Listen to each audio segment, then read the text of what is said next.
found the Laid Off Lads podcast, where three average guys from Central Florida discuss anything but average topics and have all the time to do it.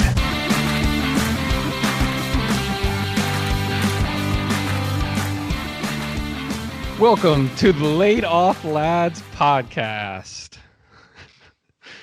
Oh, there was bet taken beforehand. There was a topic discussion beforehand. But welcome everybody to this. What are we on? Fifth edition now? Fifth episode.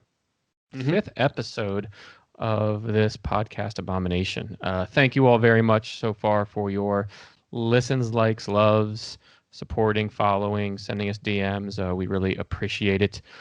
We are continuing to go through the topics that have been sent into us. And we are working on getting up Apple Podcasts, as we've already reached out to their support system, or their support team, I guess. And then we'll be hopefully venturing off into some other things. But for right now, we are exclusively on YouTube. So you can head over to our channel over there at Laid Off Lads. And we have all of our episodes up there so far. As always, we have with us on the line the American bearded man, Mr. Chris Boyce. What up? Looking sharp. Thanks, man. You too. Have you improved on the drums at all? I haven't tried yet. No. Next week, I think I'll probably pick that up. But love it. Yeah.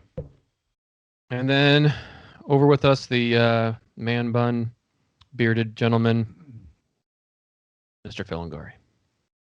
Soon to be gone, man bun. It's coming. Oh, soon. When? You have a date yet? I've also been saying that for the past like 3 months. Longer than that, I feel like. It's long enough to donate now, so I'm just doing it out of spite. Spite to the people who need it? Spite to the people who got on me about my long hair. So now they can just suck it. Yeah, it was everybody. I've liked it. Until it got to a decent length and everyone's like, oh, it doesn't actually look that bad. So. Well, yeah, but that growing out phase was rough. Oh, even right now it's rough. I hate it. Rough. I don't know if you've ever had long hair, but it is the most annoying thing I have ever had. It's hot when I sleep. Like, I have a whole newfound feeling for like what women go through with just hair products, salons, shaving your armpits, shaving my waxing. Yeah. Waxing, Brazilian. The only haircut that I had that was long-ish was the 90s bowl type cut, but it was the part down the center, long on the sides, and then shaved up underneath. I think at some point in the 90s, every kid had that. It was like either like the skater look or like the big trend that was then. Oh, definitely. Yeah. Did you wait 2 hours to get it cut? No, I actually had it for a while. I don't know how long, but there's my mom back home has pictures of me and my sister on this like hallway wall from like the time we were kids to, our first grade picture, our third grade picture, so on and so forth. And one of them actually has us sitting there, and I have the part down the center with the hair and shade up the sides. I don't think I've ever seen a baby or like a childhood picture of you. Really? No. I imagine you still look the same. Just skinnier. Yeah. Okay, I need to see it. Yeah. I'll see if I can secure a baby picture and post it on the little Laid Off Lads. I think we all should do that. Baby and then like a middle schooler picture. I've seen a high school picture of you, I think. Have you? Think so. I have a high school picture of me playing football that I have around here somewhere. That's about it. Speaking of which, if anybody wants to take a look over my right shoulder, there's a City of Champions t-shirt there by For the Bay Clothing. In case anybody has been living under a rock for the past few weeks, we were recording this about 1 week after the epic Super Bowl win of Tampa Bay Buccaneers, led by Mr. Tom Brady. Did they win? They did win. It was a very good defensive game. They came out with one hell of a game plan, and man, it was impressive. It was really impressive. I mean, yeah. Kansas City went in with all that hype. Favorites. They were favorites, right? Yeah. Yeah, they were. Decimated them. You can't count out Tim Brady. No, you cannot. Tom Brady, thank you. Tom Brady. Thank you. Have you seen the video of the woman whose dad helped to make the Super Bowl trophy? No. She was upset.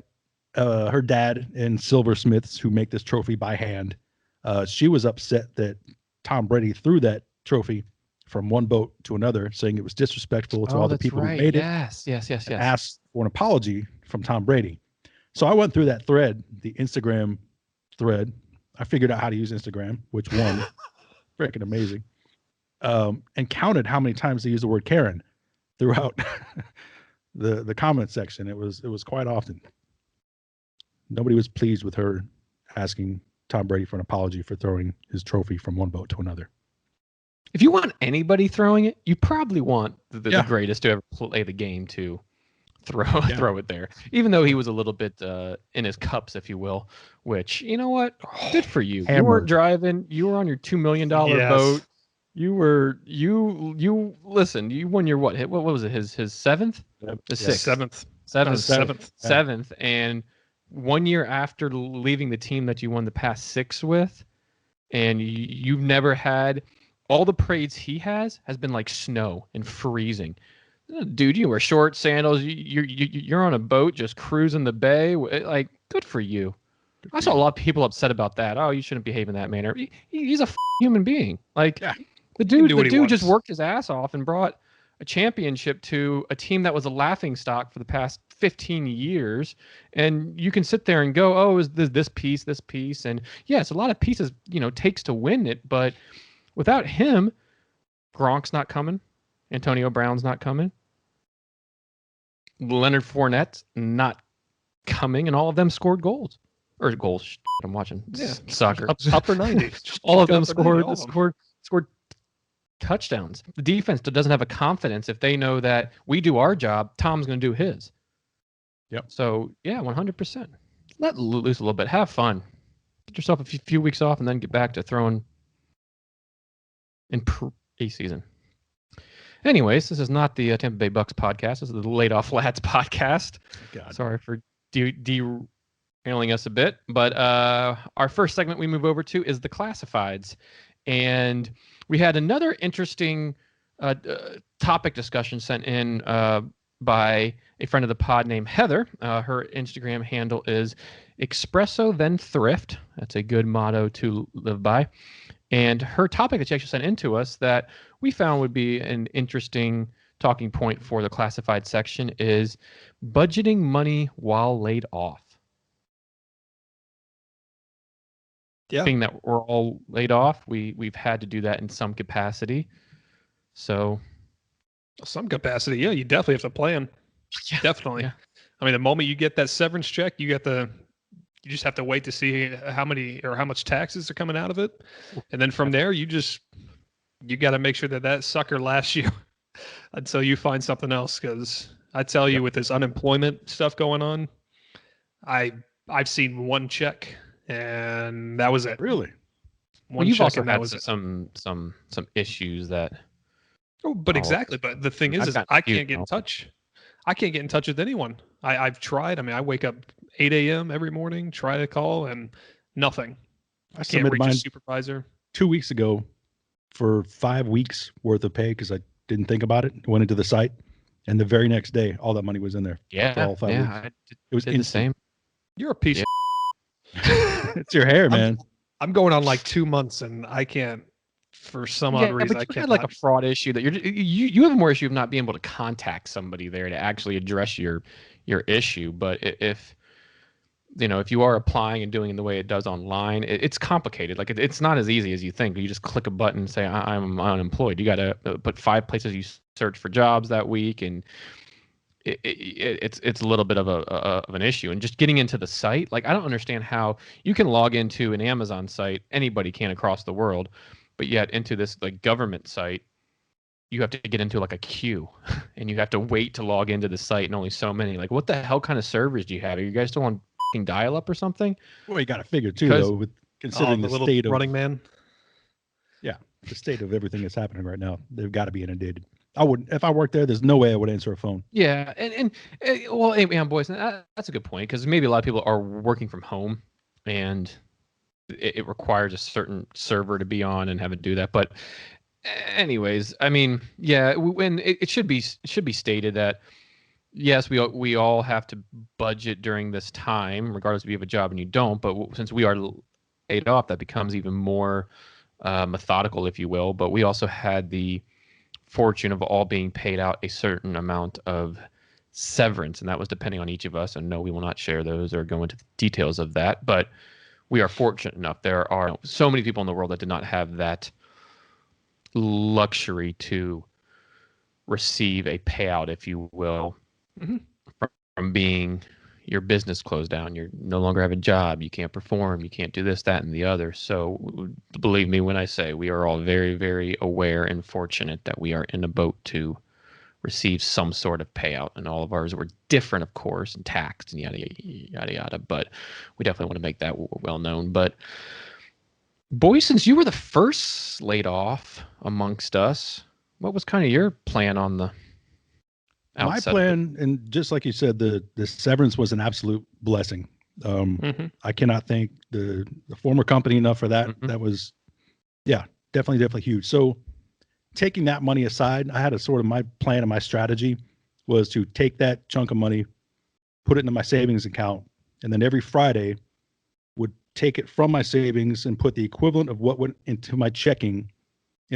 So after when I was getting paid, the 401k was taken out, the money that gets direct deposited into savings, whatever went into my checking, and the checking is what pays your bills. The checking is if you're going out to dinner, all that stuff, whatever went into my checking account every week, every Friday, I take money from my savings and put that dollar amount into my checking. So essentially the pattern and the processes and the systems continue as they would. So the savings, I'm a sort of a big advocate about my money needs to make money. Now that I've got this severance money into my savings account, I got one or two options. I can let it sit there dormant, or I can do something with it and try to make money with that money. So I've been very, very heavily invested in stocks, taking a lot of that money and investing it. Again, my 401k, I was given 15% every week. I was thankful enough to be able to do that. I'm very, very focused on retiring, hopefully retiring early. So with that 15% no longer being put into my 401k, the money that I had in savings has now got to work for itself. So between stocks, which again, I've very, very heavily invested into stocks, that's sort of been my saving grace, but stocks are my new job. So everything I put into it, I put into as if this was my bread and butter, because it is now. And it's been going pretty well. Phil knows. Phil's an active trader along with me and several other folks. Yeah, we got a nice group chat going on with about 8 individuals now. It's slowly growing. So yeah, it's risky. And I think this is the new trend right now. It's almost trendy, stock trading. People with all sorts of experience levels, people with no experience at all, people who have very little and want to roll the dice on it. It truly is a gamble. If you do your homework and you're diligent about it, it's not as much of a gamble, because the research and the due diligence that you're putting into this definitely can pay off. But it's not something you should ever enter into lightly. It's not something you should just say, I'm going to throw a grand at this and $1,000 I can't afford to lose. It requires a lot of homework, and everything I'm putting into stock trading, I'm putting into it as if my bills and putting the food on my table and the roof over my head depend on it, because right now it does. But that's the choice I made in terms of how I'm going to move forward. I'm not working for anybody again. I'm going to be my own boss from now on, and this is how I'm doing it. Bam. America.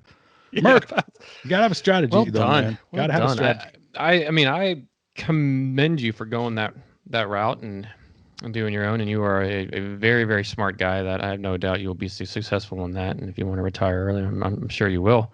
I got a spreadsheet too. One more part about that. You are a spreadsheet guy. Every week, every Friday at 4:30 p.m. when the market closes, I have a spreadsheet that basically tallies up all my assets. Everything that's in my checking account, everything that's in my savings account, everything that's in my 3 stock brokerage accounts, and my cryptocurrency account. I take all the balances from all those every Friday at 4:30 and input them into my spreadsheet, so I can see from a week-to-week basis what I have compared to what I had the week before. My goal is to never have less money than the week before. And in the month I've been tracking this, thank God I have not. Every week I'm making more money than I had the week before. But you've got to take steps like that to be meticulous and you got to be meticulous about it to make sure that you know where you stand at all times, and make sure that if I'm putting this money into stocks, if I'm investing this, where am I compared to where I was a week ago? And tracking that progress is huge, because if you're not making the progress you need to make, you got to readjust your strategy. Yep. And you definitely do your research too. And I mean, I can 100%, tell just yeah. by the text thread that we are in, you definitely do your research on everything. You've done it the correct way. Absolutely 100%. You've done it the correct way. And I'd like to think that you're kind of like a mentor to everyone in that group chat. Yeah. Thanks, man. Kind of lead by example. So we appreciate that, or at least I appreciate that. Thanks. It's important. Unless you give me a bad stock ticker and then I lose a lot of money on it, then you're a 60% true piece of of the time, it works every time. Love that.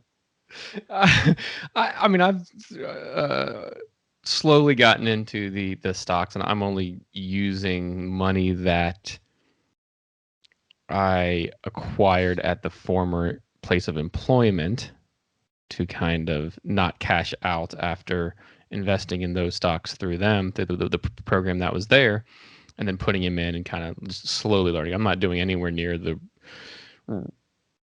research and whatnot. And it's always funny when you guys send out a certain stock ticker and you're like, oh, this is, get now, because now there's reports it's going to go up and yada, yada, yada. You guys are like, okay, I just bought 1,000 shares. I just bought like 2,000 shares. I'm like, I bought 25 shares. I'm small time. Hi, that's me. Bit by bit, dude. Bit by bit. Yep. Start somewhere. You got to start somewhere. But no, that's awesome, boys. And I think, for me, it's seeing what was available after taxes. And because with the severance they give you, there was a certain formula that years of service and so on and so forth that was applied to it, and taking that and kind of mapping out. Mine isn't as spreadsheeted like dollar by dollar out, but it's knowing triggers and amounts that I have and the time that I have, and knowing the bills that I have and how much those bills and rent are and how long that will last me if I don't have another source of income between now and then. So I set myself some trigger hard points of, if I don't have some sort of a job, may not be my next career, may not be an equal paying job, but some sort of job by X date, that I will kind of take whatever's available just to help have some income coming in, so I'm not then burning through the severance that's there. And I've set myself those kind of deadlines, if you will, and roughly know how long that will last between now and say May, June, and when that severance is possibly up. But I think we all have, because as we were talking earlier with unemployment, you have to put in your job searches that you do each week. And that's something that's required in order to get the check from the state that says, okay, here's your unemployment check. So we've all been applying for jobs, but as a lot of people know, the market out there for jobs and hiring is not what it once was, and is very, very limited at the moment, especially in a lot of the fields that we were in. But I think that will get better over time.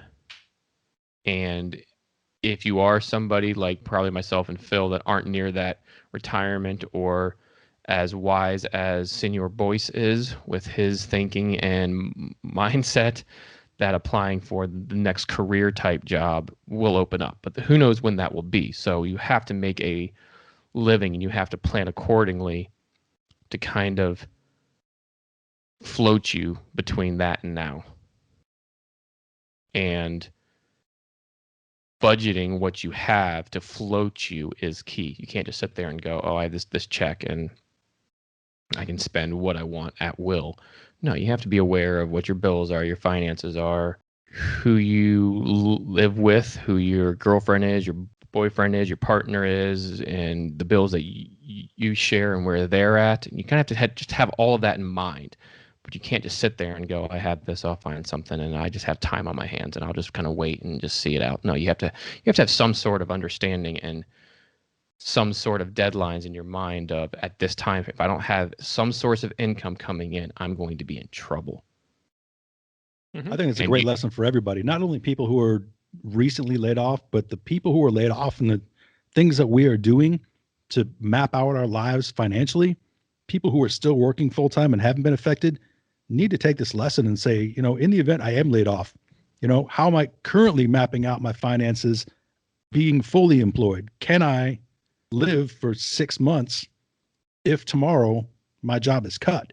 It's a great lesson for people who currently have jobs. Just be fully aware of your finances, where your money is going, what you're doing with it. And if at any given moment, God forbid, your job is gone, that you've done the due diligence and research to know that, hey, I know I'm at least set for 2, 3, 4, 5 months.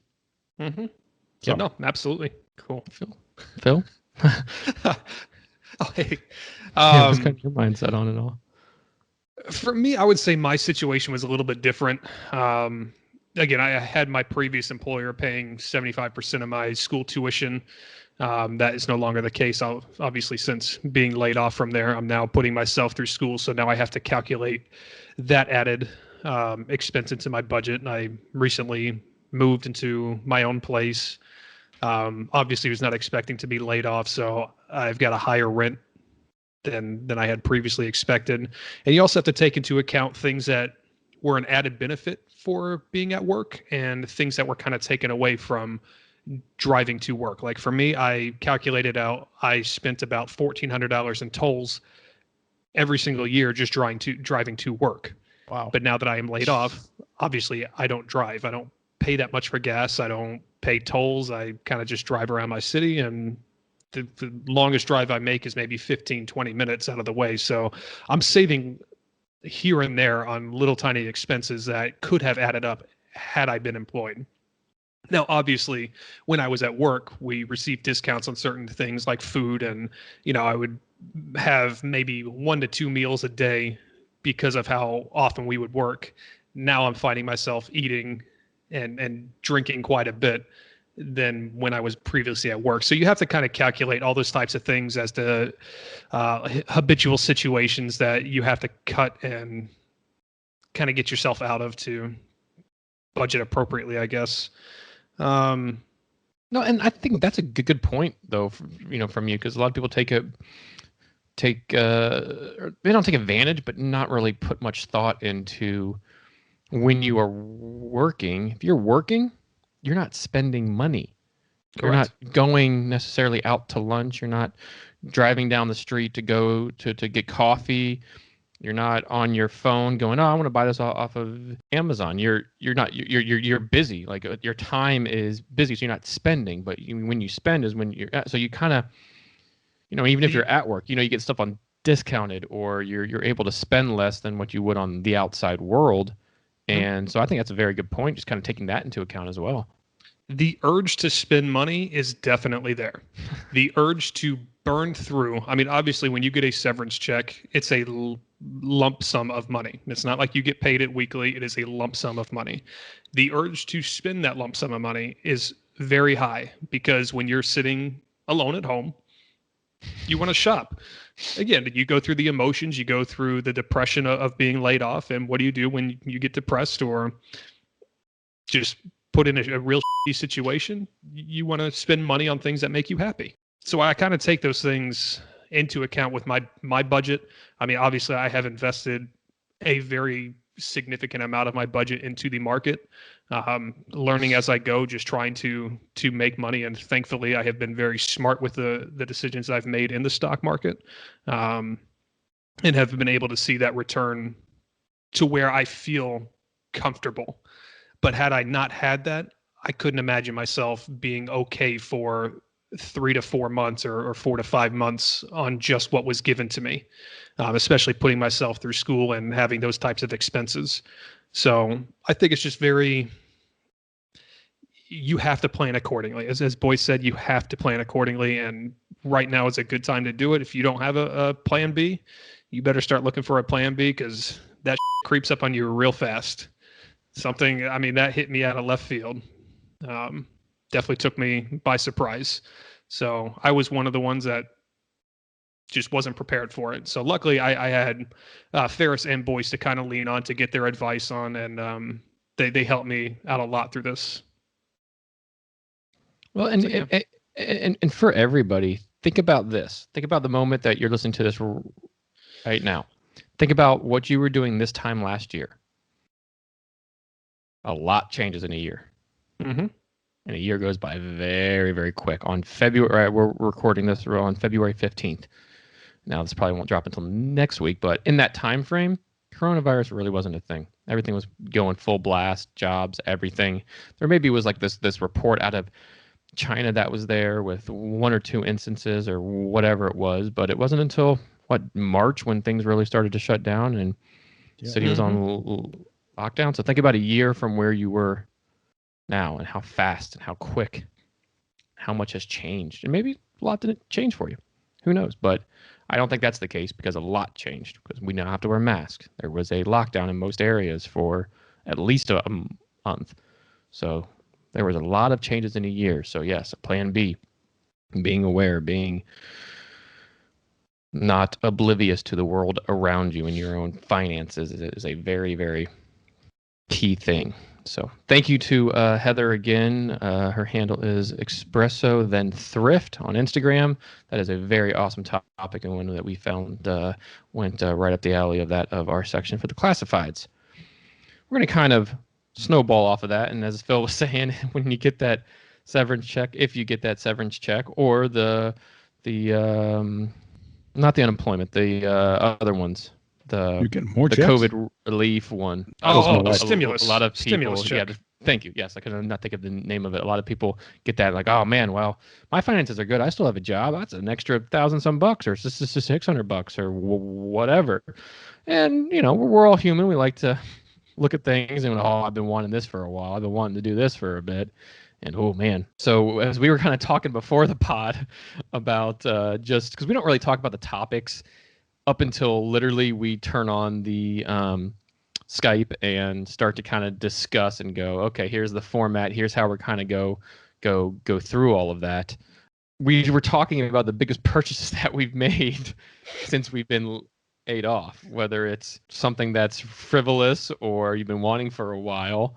Has there been anything that you guys were like, all right, I got, I can afford to reasonably buy this? Obviously, you're not going out and buying something outlandish that you can't afford and put you in hardship a few months down the road. But was there any of those type of purchases that you guys did?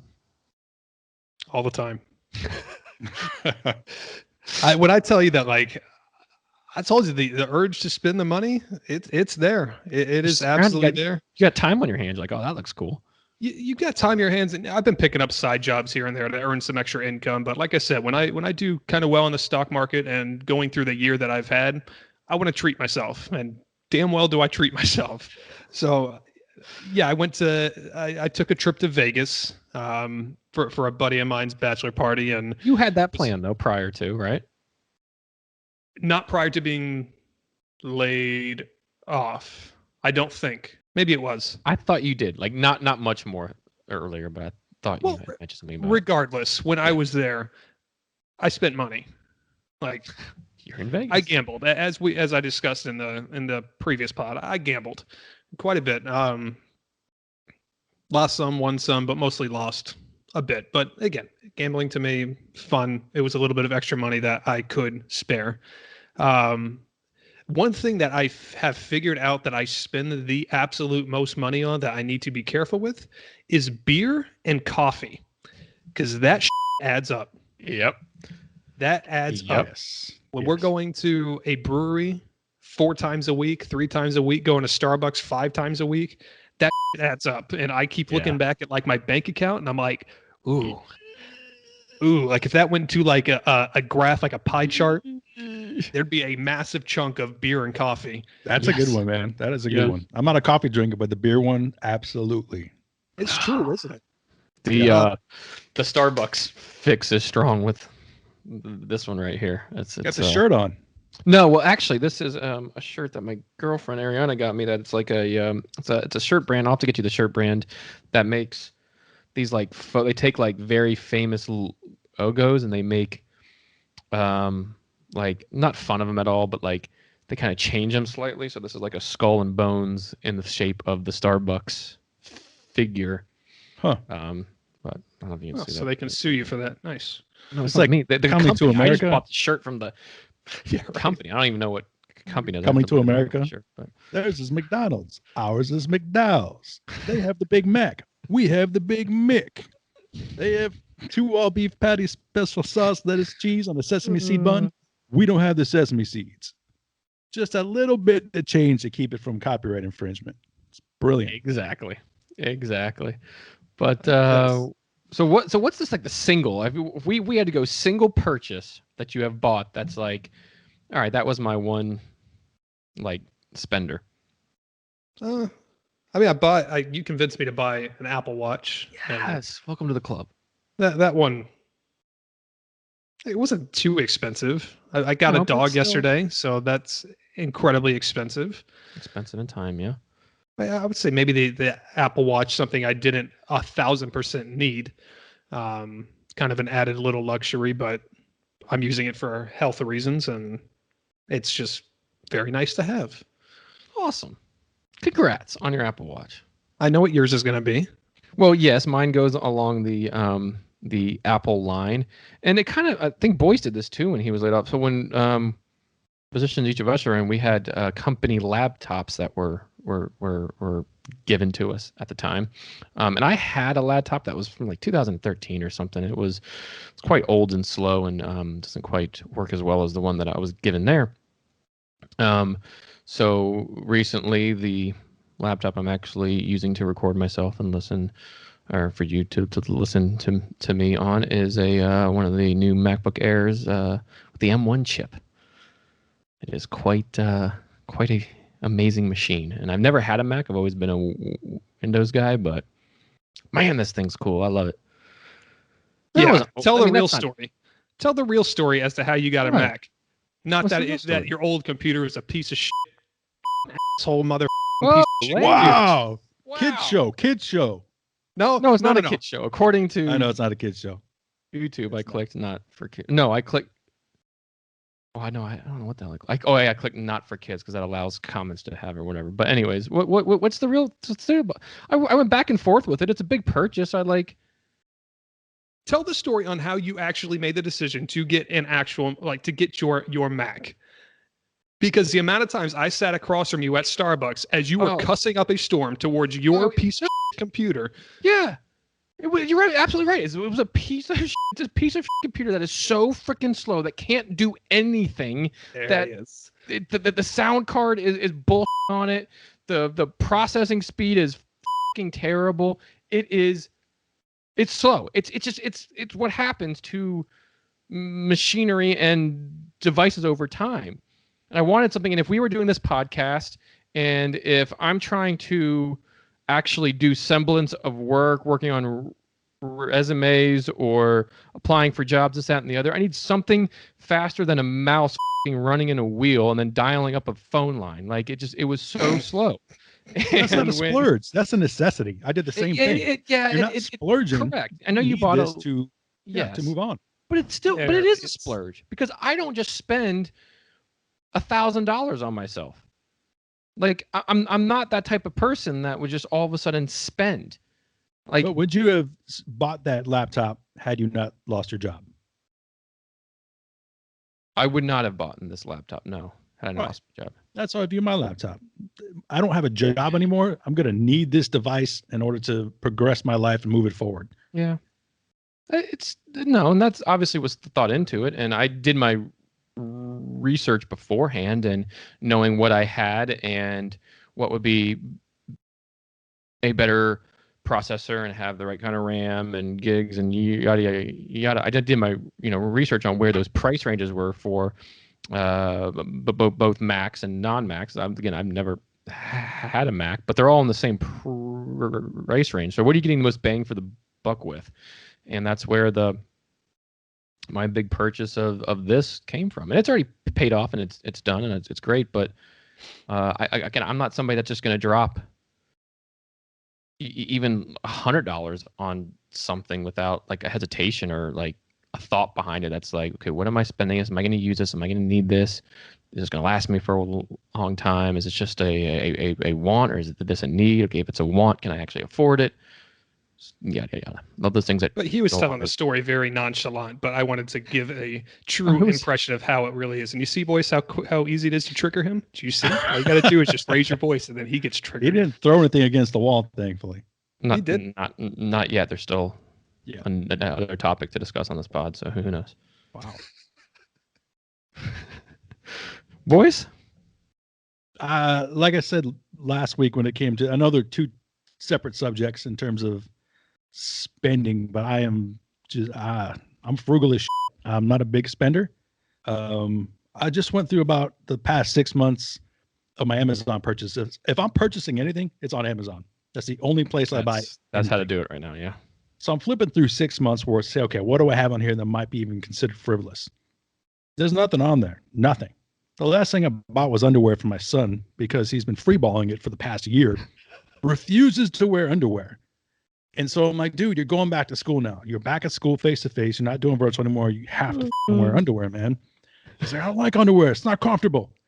So I just spent about $40, $50 buying multiple sizes of kids' underwear, boxer briefs and regular briefs, so we can test them out. How many did you buy? And what did you buy? They come in like 6 to 8 packs. It's crazy. So I had to buy a whole variety because he's not accustomed to wearing it. He hasn't worn underwear in like 2 years. How do you let him get away with it? Because I don't either. It's great. We don't have to now. There he is. We don't have to now. Like father, like son. Back to our parenting podcast. You don't have to now. So, it's true. Yeah. Like when you work, you got to do it. But when you don't, why? Why have that second layer? So he's taking a page out of my book and he loves it. Why? And so he was doing virtual school all year. So I'm like, you don't have to wear underwear. I don't care. You don't have to wear friggin' pants. He did, thankfully. But now I'm like, you're back at school, dude. When you bend over, you can see your ass crack. You're wearing underwear. He's like, oh, man. So I bought him boxer briefs. I'm like, these are comfy, man. They're like silky. They're the cool material. And he hated them. So I'm like, damn it. I'm not going to buy briefs. Bought him briefs. And he's just like, no, he's got junk in the trunk. He's got some ass on him. So they weren't fitting. So in terms of purchases, that's it. If you want to get frivolous, Bitcoin. I spent 15 grand on Bitcoin. Yes. But that again, that's an investment. To me, it's a risk, but it was one of those things where I'm like, all right, stocks, I know inside and out. I know stocks. I know what I'm getting into. Cryptocurrency is a whole different world. My sister got me into it. Her boyfriend's a millionaire just off of crypto trading. So I got into it. So I'm like, all right, Bitcoin. I'm going to put 15 grand down on Bitcoin and roll the dice on this thing. See how it goes.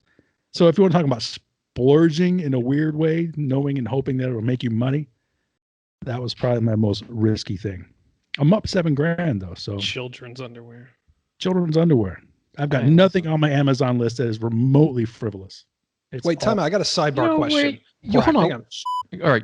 Yeah. I got one sidebar question, and I need like opinions on this. When it comes to underwear, do you return underwear? Oh, that's a good question. Have I? Yes. But like the bag was open, but then you're like, I don't like the way this actually feels, or don't think the size is correct. Did you buy it at the store? No, if I buy something like that on Amazon and I don't like it, which I've done before, I just throw it in my my Salvation Army Goodwill bag. Well, yeah. But it's the same thing. It's the same thing. Giving it away to somebody. Well, but who knows what the store does? Returning it is just, you got to go to the UPS store and you got to go through a process. Is it worth returning? It's super easy. Like Amazon going to that location, you just take it in and they scan it. You scan a little barcode and it's done. It's so easy. I like it. I donate it. They're even doing it at Kohl's now. Are they? Oh, they are. At Kohl's, yeah. A little Amazon return thing. Super easy. All right, sorry. I just needed that answer. Good question. I don't know if you actually answered your question. I just wanted your opinion. Okay. Well, thank you to the Laid Off Lads for that topic. Our Twitter handle is at Laid Off Lads. Feel free to visit us on Instagram and Facebook. But then we actually do have a topic that was sent in by a listener, Mr. Aiden, via Instagram, Aiden _Bush. Which is that anybody related to you, Mr. Boyce? That's my nephew. He spelled it wrong on his Instagram. Instagram, you need to just change it. for Okay, anonymity, I I was think. like, maybe that wasn't. Maybe he. He Okay. changed the letter just to be a little bit anonymous. Good for him. And going in line with the famous Boyce family, it's only a one-word topic that was sent in, and that is music. Cool. Quite broad topic. You know what I want to know? I want to know what Phil thinks my musical selection is going to be, because he's made some comments several times over the course of months. I want to know what you think my musical preferences are, because I think you have an image in your head of what they are, but I don't know if they're entirely accurate. I would say like AC/DC. Jesus. I could see it. No. Not even But close. that's just what I would think. No. I You don't like AC/DC. first meeting you, you seemed like a Dave Matthews Band guy. Love Dave Matthews. In terms of Yeah, concerts I I've been do to, I've been to Yeah, more I do Dave too. Matthews concerts great. than any other, 9 or 10 of Okay, them. so I'm not too far off. That Yeah. seems to be a very big like Midwest band that everybody loves. Like anybody from like Ohio, Pennsylvania, Chicago, those areas, like all I seem don't listen to them now, but in the early 2000s, within the 2010 range, big time, but not much anymore. No. Johnny Cash. I respect the hell out of Johnny Cash. I don't listen to Thank you. Johnny Cash, but Johnny Cash is the man. Definitely. See, when I first met Boyce, he hated me, which we still haven't gotten that story, and I still have no explanation whatsoever. That was a good one. Yeah. AC/DC. No, I can't stand AC/DC. I don't like that old school, like 70s crazy. Zeppelin is fucking awesome. Love Zeppelin, but AC/DC is a little too out there. My musical range tastes are all over the place. I got Love it. rock, Muse, 30 Seconds to Mars are two of my biggest ones. Rage Against the Machine, Love Pearl 30 Seconds to Jam. Mars. Sublime, Radiohead, one of the greatest. I also like 90s rap. Like 90s rap is my jam. Like Untitled Jordan, Yeah, Tupac, Dr. Dre, Dr. and Dre. Tupac. I like Post Malone. I like Kanye. And I like the soft stuff, like Ray LaMontagne. If you haven't heard of him, he's not a very popular guy, but he's awesome, man. He's smooth. Like some Bob Marley. Love Bob Marley. Love But that. it's all over the Interesting. place, man. Yeah, it's all over the place. Interpol, I like a lot of indie stuff. My wife likes indie music a lot, so she's turned me on to a lot of good music. But yeah, my range is wide and ever, except for country. I know you like country, Ferris. I'm not huge do. into country. I'm not opposed to it, but it just doesn't resonate with me. Well, I grew up on country. My dad listened to a lot of it, so I grew up to the George Straits and Garth Brooks and Alan Jackson's, and I have nothing wrong. I mean, I haven't listened to a whole lot of like country in the past year, so I don't know what's exactly modern, but I've Jason Aldean and some of those that are more modern, if you will. I have those. But I'm the same way, dude. I go all over the map. I go all over. I like a lot of the ones that you named, but I also, when I'm turning something on in my car, it's EDM. It's anything that has a bit of a beat to it and some vocals to it. I'm not big into like the LX, like the scratching type.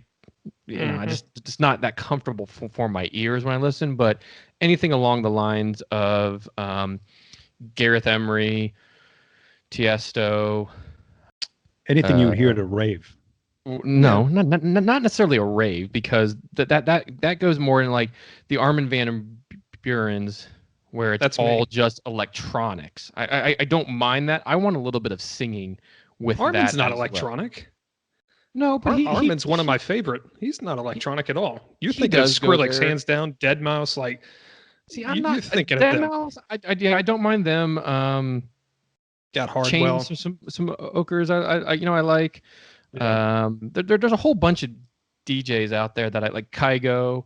I like, but I don't go. I don't want to go too heavy into it, and so like rave type, like like, and that it's like going from like rock to like then like death metal rock. In my eyes, I want something with a little bit of vocals and a beat that sounds nice, not just pure electronic sounds coming at you. If that makes any sense. Yeah, it makes sense. But that's kind of my main one. I was really stoked to possibly see Marshmello last year when he was set to come to Universal for Party Girl prior to the shutdown. That would have been freaking cool to see. But I mean, you can go through my phone. I got everything from Tay-Tay to country to Bobby Brown to soundtrack music stuff. A lot of the posters that I got here in my room, which I couldn't show you, but if you watched last week's episode, you saw a Emery poster, and they're kind of a emo, screamo type rock I've listened to in college. So any of like them, Under Oath, A Day to Remember. Love them. Yeah, a lot of just that was what I kind of listened to a lot in college. That I love that kind of emo, screamo rock, Hawthorne Heights, those type of bands. But I also have a NF signed poster over there that he's fantastic and actually started off as a Christian artist and is a very very, very good rapper, lyrics man, and he fantastic. So I go all over the map, but I don't necessarily have one specific. For me, music is whatever I'm in the mood for and feeling that day. Yeah. You know, if I want something chill, I'll throw on Bob Marley and Iration and just kind of just chill to them, you know. But if I want something a little bit of a beat to it, that's when I'll throw on Chainsmokers or Gareth Emery and go that route. Just kind of depends. Cool. See how you feel. Yeah, I mean, I'm kind of the same way. It's whatever I'm in the mood for. I've learned that music kind of controls your emotions in a way. I mean, you want to get somewhere quick in a car, put some rock music on. You'll get there guaranteed 5 minutes. So I read an article a couple weeks ago that had an interesting thing. The author of the article was challenging people to at some point just go into a dark, silent room, put on your best headphones, and listen to an album from beginning to end, knowing everything that goes into it, all the details, all the intricacies of what the artist puts into it. What album could you listen to from beginning to end? There's a few that I could do that with. They're Only Chasing Safety is a Under Oath album that I just love that, and I can listen to that album to front to back, and not quite what you would think of an album, but I could listen from front to back that album. It's not for everybody. Some screaming, some vocals, but love it. But there's a few that I could definitely do that with, but that would probably be my first. Yeah, I did that recently to Pink Floyd's The Wall. The Wall is like a story from beginning to end. That's what I heard. It all tells us. It's very interesting, and I think from the standpoint of just sitting down and listening to something from beginning of the album to the end that I haven't listened to in a long time. I just remember thinking of Pink Floyd in terms of just the story that's being told, and listening to that from beginning to end again was pretty cool. So we have like a modern rock album, an emo rock album. What would your album be, Phil? Oh, that's one of NF's albums for sure. I mean, Ferris already mentioned NF, but NF, I mean, he hits hard because his lyrics are probably the most true lyrics I've ever heard an artist spit, man. Like his lyrics are legit. I mean, he digs deep and he deals with his own personal demons and he lets it all flow in his music. That's a good point. I love listening to his albums. Yep, NF. Good shout. Never heard of NF. Listen to it. You never heard it? If you like your 90s rap and everything, yeah. Not that I'm comparing 90s rap to him, but he is a completely different category of an artist. I mean, I can't even compare anyone else to him. NF. Yep. All right. I'll check it out. And his last album, good. The Search. That's the signed one that we have. Yeah. Yeah, Ferris and I both got a signed copy of that cool. album cover. So, but yeah, sorry, going back to that previous topic. I mean, I listened to anything EDM. I went to Ultra, hated it. Ultra was a shit show down in Miami, but loved the artists. I mean, Nicky Romero's, Armin van Buren's, Hardwell.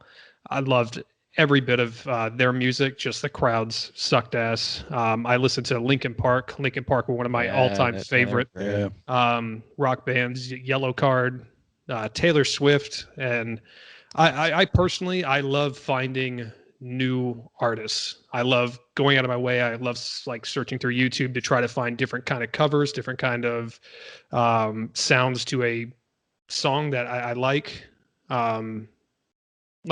Disturbed, Sound of Silence. He completely changed that tire sound and just kind of hit hard on the meaning behind the song. So I like to really dig deep in lyrics when it comes to music.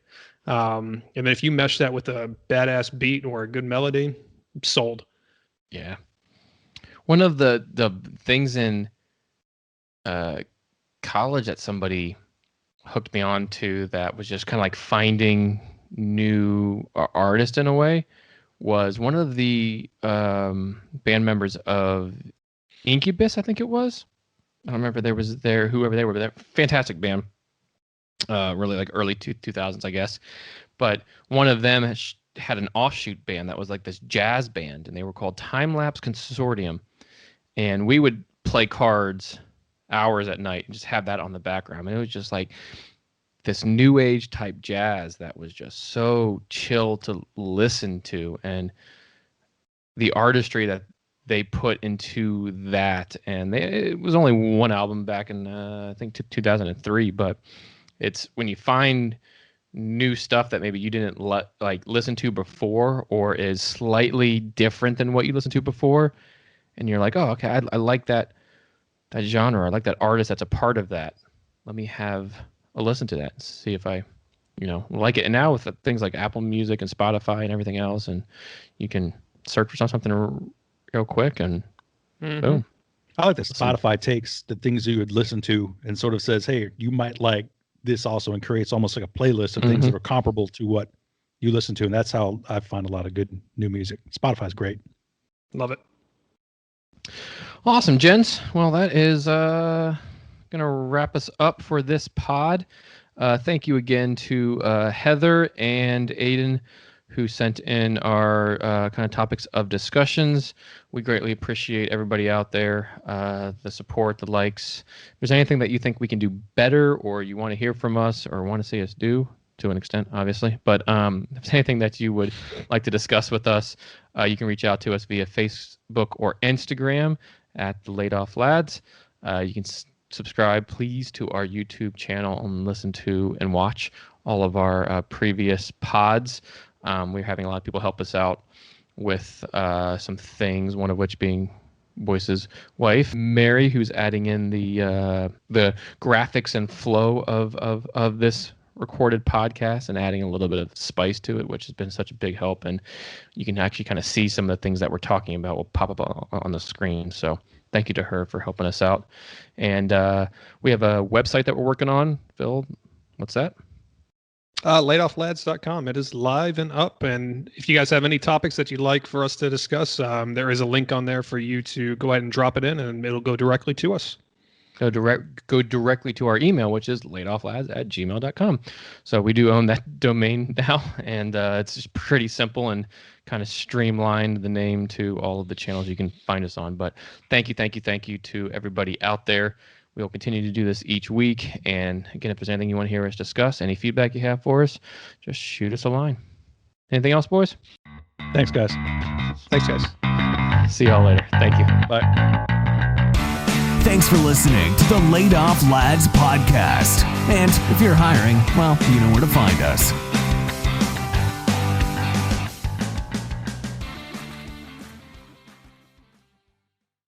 Jackass.